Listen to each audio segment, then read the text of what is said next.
Ahojte moje milé. Dnes by som vám chcela ukázať tieto šaty, ktoré vlastne vznikli náhodou. Sú unikátne. Existuje a existovať bude iba tento jeden kus, aj keď nie je vylúčené, že ich ušijem z úplne iné látky, pretože túto látku už nezoženiem.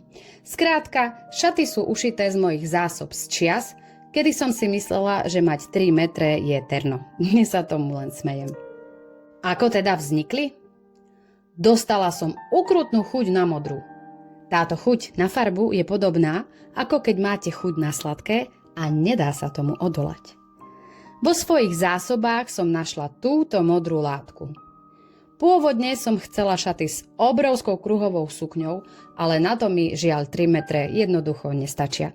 Tak som stvorila takýto strih, ktorý je opäť univerzálny pre všetky ženy, ktoré nosia konfekčné veľkosti XS až L. Ďalšou výhodou týchto šiat je, že sa v nich dá dojčiť, pretože dekolt je na gumičku.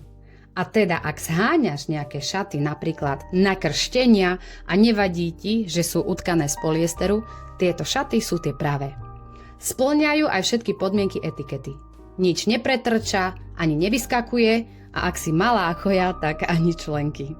Šaty sú vhodné aj pre tie, ktoré prvé stretnutie s potomkom ešte len čaká. Veľké brúško vieš schovať, alebo ak ho chceš zvýrazniť, šnúrku si jednoducho zaviažeš tesne pod prsiami. Ak vás zmiatlo moje tehotenské brucho, tak nie, mňa to už nečaká. A toto je ono.